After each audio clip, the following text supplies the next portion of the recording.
My name is Maureen Metcalf, and today we'll be talking to Cindy Wigglesworth, the author of SQ21, The 21 Skills of Spiritual Intelligence, which is now a best-selling book.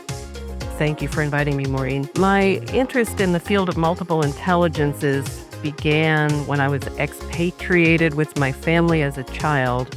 I was 6 years old, and we were assigned to live in India. And I was, at that time, first really confronted with the world's a very diverse place. There is a tremendous amount of religious diversity, ethnic and racial and cultural diversity, and tremendous diversity in terms of how people live. I was very confronted by the poverty that I saw and the suffering that I saw. And in a way that set me off on a quest to figure out what is a good human life? What does virtue mean in the face of all this complexity? And I really started wondering, where's the roadmap to help me become the noblest person I could imagine being? Surely somebody has written it down, like, how do you grow up to be a virtuous, noble, highly contributing person in the world? And I realized that pieces of it resided all over the place, but there was not a cohesive framework for how to become the person I wanted to be. When I got exposed to the field of multiple intelligences, I felt like something went, aha, and it clicked in my brain. Here is a way that we could talk about this topic. And so I quit Exxon to do this work back in 2000 and create a skills-based, faith-neutral, diversity-appropriate approach, something that could be used in your personal life as a framework and something that could be used inside of a corporate setting without creating a lot of diversity issues. In the space of spirituality, it easily moves into subjective and some would say even woo-woo. And yet you've built on emotional intelligence and created hardcore competencies and a framework that we can measure. And you were looking for something that was practical and applicable, especially in a business construct coming out of ExxonMobil. I can't imagine they would be delighted about woo-woo kind of stuff. No, and I fit well in the ExxonMobil culture because I'm a thinking style person from a Myers-Briggs standpoint. I'm highly logical, I'm pragmatic, and yet at the same time, I'm a human being. I have a soul, I have aspirations, I have a desire to be the best that I can be. And the word soul has many synonyms. It doesn't have to have a religious connotation, but that sense that there's a larger, higher, nobler self wanting to express itself. I was wanting my life to be more than about my job or my paycheck. It's about making a difference and being the best person that I could be.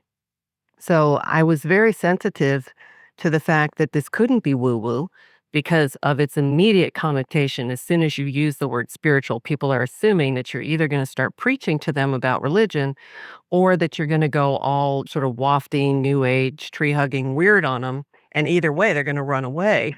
So it's like, how do I tackle this topic? So many people said, don't call it spiritual intelligence. That's like the worst label ever. Don't put that on there. But I could not find a better adjective that didn't feel like I really wasn't being honest about this hunger that is in the human heart for this larger something, whatever it is, this innate human need to be connected to something larger than ourselves, something that we consider to be noble, sacred, and some people might use the word divine, other people wouldn't. I finally decided it needed to be called spiritual because there is that aspect of humanity, and we just need to find a pragmatic way to deal with it. What I hear you saying is that we all have it. Yes, it's innate. And I kind of go back to Abraham Maslow's hierarchy of needs, where he talks about our survival needs being the bottom of the pyramid, and then relationship needs and self actualization came at the top of his original pyramid. But what he found as he continued his research is there was a stage of adult development. And what he was looking at were the healthiest people, not people with problems, the people who were really like being full and rich and admirable and exemplary as human beings. There was a level beyond self actualization, which he called the self transcenders. And these people, in a sense, had gone beyond the small ego, the sense of being all about me, to being of service to something larger than themselves. He believed these levels of development were innate to all of us, but that we would have to satisfy our lower level needs for some of these higher level needs to be allowed to develop. Since Maslow, we've developed a more sophisticated methodology of charting the adult development process. But nonetheless, he was really onto something. And that innate word really stuck with me. And so that's why I use that in my definition of spirituality. It's an innate human need to be connected to something larger than ourselves. It's so easy in our very charged environment to think of my religion or your religion being above others, yet we all have that capacity to respond to our highest potential. Yes. And so in the world that I work in, when I talk about spiritual intelligence, you can think about people having sort of three ways of looking at this topic. You have people who would call themselves religious and spiritual. There's people who call themselves secular, atheist, agnostic, and then you have another group of people who call themselves spiritual but not religious. My effort is to speak to the healthy aspects of those three different groupings of people. Now, there are unhealthy or closed or mean spirited aspects of each of those three categories, but there are open hearted and loving aspects of people in those three categories. And I am interested in speaking to those people who want to develop the skills of love. That's essentially what SQ is about. What are the four intelligences and how do they build on one another? There are many intelligences in the field of multiple intelligence, but I focus on the four core intelligences that are essential for leaders. And that means leaders both of organizations and groups. And each of us, as we are leaders in our own life, we are leaders to the extent that we are a role model to all of those we touch. So leadership demands first physical intelligence. If I don't take care of my body, I will undermine all of my other intelligences. If you don't get enough sleep, if you don't eat well, if you don't take care of your health, you will be irritated and not able to think clearly. If you don't take care of just at least enough of your physical intelligence, you're not going to show up with the best IQ.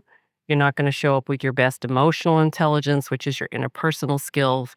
And you're certainly not going to show up with the highest level intelligence, which is spiritual intelligence. So these build, and I think of them as having a developmental component to them, with physical intelligence being the thing we work on first after we're born, because we have to learn how to focus our eyes and roll over, crawl, walk, run. There's physical mastery of our body involved. But as we go through life, it remains foundational, the bottom of the pyramid, if you think of it that way, because of all those things I said. If we neglect our sleep, if we neglect exercise, if we don't take care of our body is the vehicle for the other intelligences. We then go to school, and school focuses primarily on IQ development. That's usually not an issue for people who have access to good educational systems. We will work the heck out of our IQ development. But we don't often get trained in interpersonal skills, and relationships are often where people derail when they first start working. It can derail marriages, it can make it hard to be a parent. And then you need some EQ to develop your SQ, and we can talk about what that is. Can we move through those? Sure. So emotional intelligence, the shorthand for that is it's what we need to have good interpersonal skills. We've probably all met people who are super, super bright, high IQ, lousy interpersonal skills. And often they are mystified by why people don't take them up on their recommendations, why they get negative performance feedback, that sort of thing. EQ is a very important skill set, and it's foundational for spiritual intelligence. It has three crucial pieces. The first is empathy, the second is emotional self awareness, and the third is emotional self control. So I'm going to start with emotional self awareness. Emotional self awareness means I can name my emotions, I'm aware of them, I feel them, and I can name them, and I can understand what triggers them. This is a really important beginning point for empathy because if I can't understand my own emotions, I don't understand that I'm angry, that this thing I'm feeling in my body right now is anger. This other thing that I'm feeling is anxiety. And this other thing that I'm feeling is sadness or joy. If I can't make those distinctions, I'm not going to read other people well. Empathizing with other people is a crucial part of the dance of humanity and how we develop our social skills. So, emotional self awareness is crucial for empathy. Emotional self awareness is also crucial for emotional self control. If I know that when I feel this thing in my body that's coming on, it's like I'm angry, I can feel it, I have a chance to breathe and calm myself down and manage my anger more appropriately. If I'm in unconscious reaction to my emotional triggers, I'm going to be acting out and reacting, and I will have a very poor result in terms of my interpersonal skills. In terms of interpersonal skills, it's a crucial piece of being a good leader, a good team member, a good spouse, a good parent, but it's also a foundational piece for spiritual intelligence. And I guess at this point, should I just jump in and define what I mean by spiritual intelligence? Yeah, I think that would be helpful. Okay. When you ask like large groups of people, which I've been doing for years, who do you admire as a spiritual leader? Who do you think of as a spiritual exemplar? The same kinds of people would come up: Buddha, Jesus, the Dalai Lama, a whole variety of people might get listed: Gandhi, Nelson Mandela, Martin Luther King, Mother Teresa. And then I ask, well, what are the characteristics? Because I'm really less interested in the names than I'm interested in the characteristics. And the characteristics that come up that people are pointing towards are things like humble, courageous, compassionate, wise, nonviolent, peaceful, able to stay the course even when things are incredibly difficult. Now, as I'm naming those characteristics, you're probably hearing a strong overlap with your leadership framework, aren't you? At the beginning of my research, I had to first point toward the people who exemplify this intelligence. I then had to say, what is different from IQ and EQ? Because if it's already been described, I don't want to redescribe it. And then I want to have a summary statement. What is spiritual intelligence? And then I want to describe the skills. The summary statement I ended up initially landing on was that these people embody love. But the word love in English is a problematic word. It's very sloppy how we use it. We say, I love pizza and I love ice cream and I love my children, and just used for too many things. It doesn't have a specific enough meaning. I found a proverb from the Eastern traditions, and it says that love is a bird with two wings. One wing is compassion, the other wing is wisdom. If either wing is broken, the bird cannot fly. And I got goosebumps when I read that definition. I thought, that's concrete and specific enough without being too hard to understand. So, compassion, the best of the heart, wisdom, the best of the mind, come together in loving action. If you put that together, then it can then define spiritual intelligence. So, what I now say is that spiritual intelligence is the ability to behave with wisdom and compassion while maintaining inner and outer peace, regardless of the circumstances. Now, the word behave is crucial because this is not about loving people in theory. This is about showing up with the skills of compassion and wisdom and maintaining our peace in everyday life. The more difficult it is, the more saintly you are for being able to maintain your inner peace and to stay in that loving place. So that was the definition I came to. And then I went about describing what ended up being 21 skills that characterize these exemplary people.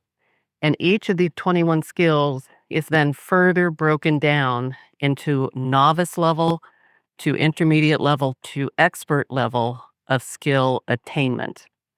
The high level summary, because we're not going to go through all 21 of these skills today, is it's the ability to shift from being focused on my ego self, the small me, to living from my highest, noblest self. Some people might call that their soul or their spirit.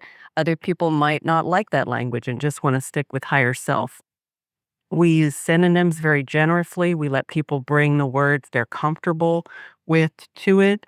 But the goal is, what does it take to grow up, to mature in the adult development framework, and to demonstrate the ability to behave with wisdom, compassion, while maintaining inner and outer peace? So, looking at concrete behaviors and using the synthesis of heart and mind to propel me forward to right action.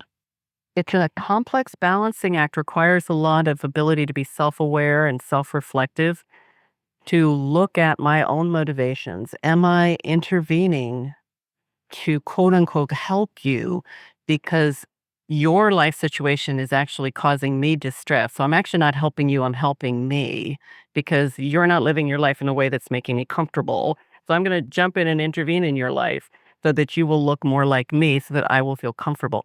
You have to have a lot of self honesty and humility about the fact that our motives are always complex. There are lower levels of ourself, and I don't want to destroy those voices, but there's aspects inside of me that are taking care of lower level needs. And then there are aspects or voices or parts of myself, my higher nature, that can truly see with a wiser perspective and is much likely to do things that will be sustainably successful, whether you talk about sustainable success in the workplace or success in terms of social change. Yeah, I like that you talk about each of those parts. And I would say each is important, right? If I'm not showing on a regular basis, I'm not going to be an effective leader. So I need to attend to my daily hygiene needs, as well as I need to attend to my higher conceptual spiritual pull. Yes, and there's so much beauty and complexity in the approach to all of this. You and I both are familiar with the tool called polarity management, where we can see that, like inhaling and exhaling, it's not an either or choice, it's a pulsing between inhaling and exhaling. Self care and other care is like that. Oftentimes, people get lost in the spiritual impulse to totally focus on others. And that is a place where you can get lost and actually undermine your goal because you wear yourself out. You're physically and emotionally and psychologically and spiritually burned out at some point, and then you give up or withdraw or become mean or get sick. Caring for self, and that includes our body, is part of the spiritual journey. So I want to divert for just a minute. You mentioned earlier self awareness, and I'm hearing the theme through everything you're saying now.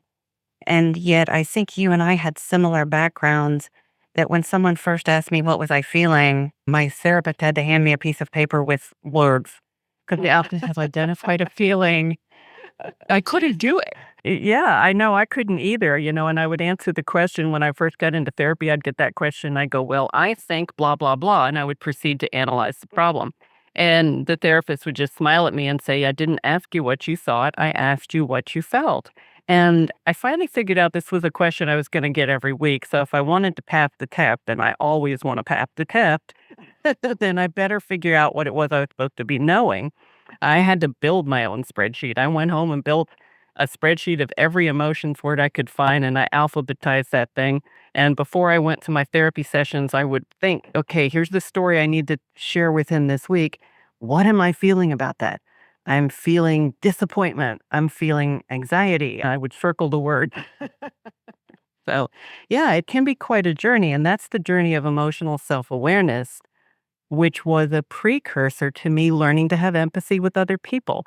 Once I could understand the interior domain of my psyche, I could read other faces and body language and tone of voice much more accurately. And empathy is, of course, the foundation for compassion. No empathy, no compassion. Compassion's like the next step beyond empathy. So, the reason I bring that up for our listeners is I think many people assume that you and I and others were just born with something and they don't seem to have it. So, they discount this whole line of emotional intelligence, spiritual intelligence. Both of us have worked incredibly hard to build that inner awareness. And then when I started to know what was going on in there, I didn't really like it so much. And I kind of wished I could shut that door and still do on occasion wish I could shut the door. The noisy chorus in there, over time, it becomes less distressing, but initially it can be like, yuck, I don't want to be present to all this chatter. I'm a big Star Trek fan, so I kind of idealized Mr. Spock and the Vulcans, and I thought they had the story worked out. Logic. Logic's the answer. Just shut this emotional stuff down. But we're not biologically wired for that. It doesn't work. It backfires. We need to feel our emotions. And if we want to have a prayer of good social skills, we have to deal with this.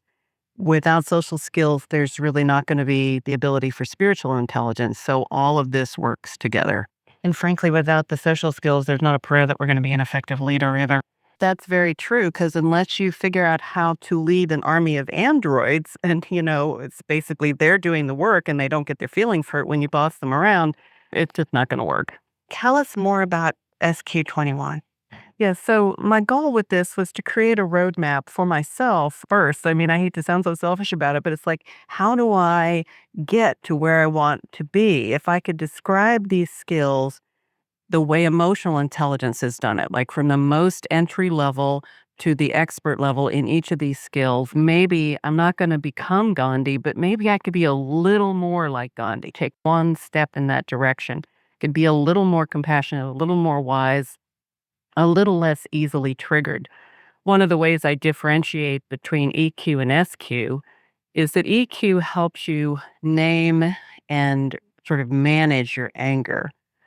SQ helps you get at the triggers of your anger and helps you get rid of some of the triggers. Unless you are a saint, I don't think you get rid of all your triggers, but it's like things that used to bother me don't bother me anymore. Not everything, but some things, like the crazy people on roadways and traffic and things like that. So by working on my mental assumptions and the stories I'm telling, which are interpretations of reality, I back up the story my ego is telling about, oh, it shouldn't be this way, and she shouldn't act that way, and he shouldn't have said that. And the should is exhausting. And if I realize I've inherited those, then I can challenge them and tell another story. There's some statistics about the 5 minutes of negative thinking causes 6 hours of physiological negative impact. So those stories really exhaust our bodies. They do. And we can get into what I think is called recursive thinking or looping, where we just keep repeating the same thought and negative story again and again and again. And we can make ourselves sick, shorten our lifespan, and ruin our relationships by getting in these traps. So I think finding the pathway out is really important. SQ, it sounds like the biggest business case for this is not only will I be a better leader, but I'm actually going to be healthier and easier to be around. Yeah. So for me, there was an ethics issue, an authenticity issue for me. It's like, I'm not going to go out and just ramble on unless I have some research to show that I, with due diligence, have figured out that there is at least something here. And I hired PhDs who are trained in statistical methodologies to do the initial alpha and beta pilots that we did. The crucial piece of research from the beta pilot was, do we have a positive age correlation with these skills? If we did not, we would be showing that we had a character trait or an innate trait like left-handedness, right-handedness that you're just born with, not that it's a skill that you build over a lifetime. We found a very positive, strong age correlation. That was my first, whew, okay, good. This is a skill, because skills can build over your lifetime. Age doesn't guarantee that you will develop the skill, but you need years of practice to develop the skill. So that was my first big, whew. We then went through what is called a construct validation. Too complicated to go in right now, but basically it verified that we were measuring what we thought we were measuring. And then the third big push on the research was to do the cross correlation with Suzanne Cook-Reuter's work. My hypothesis was that SQ would be highly related to leadership effectiveness, and that the MAP, the maturity assessment profile, had been used in leadership settings and shown that higher stages on the maturity assessment profile, higher stages of adult development, were positively correlated with the ability to deal with highly complex transformative change situations. And the world is, of course, loaded with complexity these days. So we have Suzanne Cook-Reuter's assessment already shown to have a positive correlation to leadership effectiveness. If I could correlate my assessment to hers, it would at least show that my hypothesis might be correct, that SQ appears to be related to higher stages of adult development. And we did find a strong positive relationship between higher scores on the SQ-21 and higher stage assessment on the maturity assessment profile. My hypothesis about how these things relate is that you need emotional intelligence to get to kind of the middle stages of effective leadership.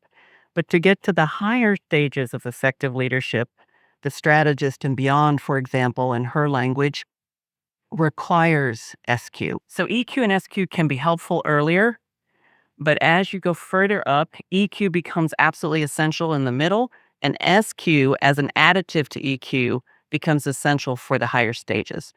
So if I'm focusing on, as a leader, moving through this, then SQ is absolutely a framework that is invaluable to my development. It is. And it's really invaluable. If you even just look at the description of the skills, it becomes like, oh, yeah, of course I need this. know, it includes basic skills like skill 1 is being aware of my own worldview, my own perspective, and skill 7, which is being aware of other people's worldviews. And this builds humility, perspective taking, and complexity of thinking. It enables us, if you're going to trade in a global marketplace, for example, to see more clearly the perspective of all your potential stakeholders, your customers, your suppliers, and to see it not through just the filter of your own worldview, your own viewpoint, your own perspective, but to genuinely role reverse. And that is a hard thing to do. It requires the willingness to let go of being right. My view is right, and the other view is wrong. You just realize my view is just my view. It's partial and it's not complete. And this other person's perspective is important for me to understand, not just cognitively, but also with my heart.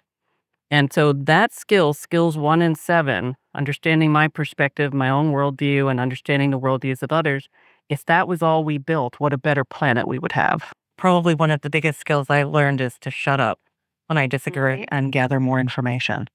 Shut up and listen is what I often say to myself. I have this little mantra when I feel this urge to interrupt and to speak my truth, like I need to tell you how I feel. But wait a minute, take a breath. There's no harm coming from this. You can listen with your mind and your heart. What's going on here? Maybe you'll learn something. I appreciate that because I'm thinking of an incident recently where I was pretty angry at someone on my team, and then I had misunderstood what was happening. Oh, I hate it when that happens. It's so embarrassing. Stephen Covey has that saying, seek first to understand. And I think that's a beautiful saying. So I have this little 4-step process. I have a 9-step process in the book, which is my spiritual weightlifting practice. But there's a 4-step shortcut because 9 steps is a lot to remember.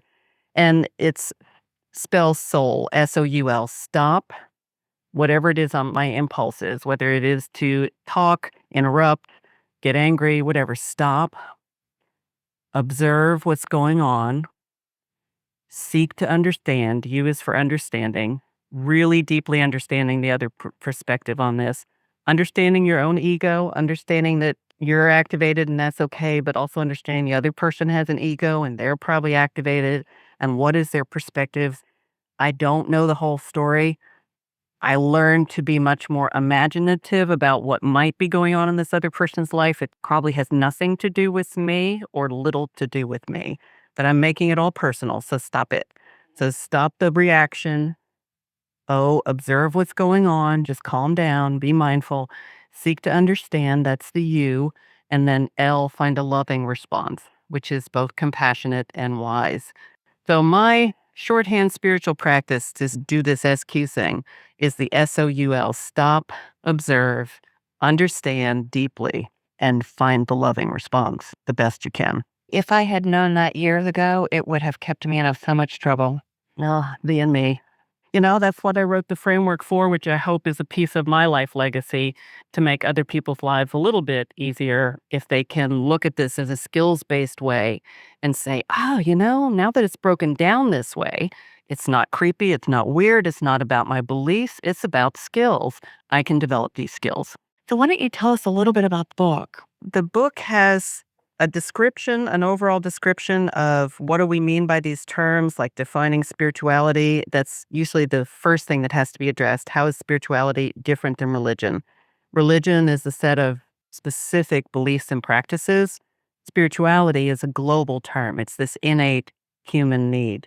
We're not focusing on religion, although you can have a religion and bring your religion to this. You do not need to have a religion. So we get really clear on our terms. We talk about what spirituality is, what spiritual intelligence is, and then we start launching into what are the four intelligences, how are they related to each other, and then specifically, let's get into the 21 skills. These break into 4 quadrants. How do I become more aware of my higher self voice, be less driven by my ego self? How do I become more in touch with other people's perspectives, perceive more broadly the interconnectedness of all life, which is such a nourishing perspective to take? How can I sustain faith in something larger than myself when things get really difficult? And how can I show up in the 4th quadrant, making wise and compassionate decisions, being an effective teacher, an effective change agent, being a calming and healing presence, and being more aligned with what is happening, more sort of intuitively aligned with what is already in flow, and aligning with that versus trying to fight against what is happening in the larger web of life. And then we go into this 9-step process, which includes some more specifics about how do you stop? How do you take long, slow, deep breaths, calm yourself? How do you shift from seeing the small, egoic story and finding the higher self, more loving perspective? And then the SOUL shortcut. And then some 3 general, what I call core practices to develop your spiritual intelligence. So that's the overview of the book. And then the SQ assessment, can you tell us about that? Yeah, the SQ assessment is a self-assessment. I like to think of it as a conversation you are having with yourself. Please don't call it a test. It creates all kinds of anxiety. It's just a conversation you have with yourself by answering these questions. The natural tendency is to get obsessive about, I didn't score as highly as I should have, or I'm a bad person, or whatever. That's not what this is about. It's about what is it that I'm saying to myself? What is my higher self calling forth in me right now? As I look at this report, what is the next thing I want to work on? What is the next skill I want to build? And all of this is connected to the leadership maturity framework. Following the steps that Cindy has set forth, you actually do become a better leader. Yes, my saying is lead yourself first with such authenticity and depth that other people will choose to follow. And it takes all 4 of these intelligences to become that person. So let's wrap up really quickly. Can you give us again the definition of SQ? Spiritual intelligence is the ability to behave with wisdom and compassion while maintaining inner and outer peace, regardless of the situation. So I think that's a great way to end, behaving with wisdom and compassion, mind and heart in every situation.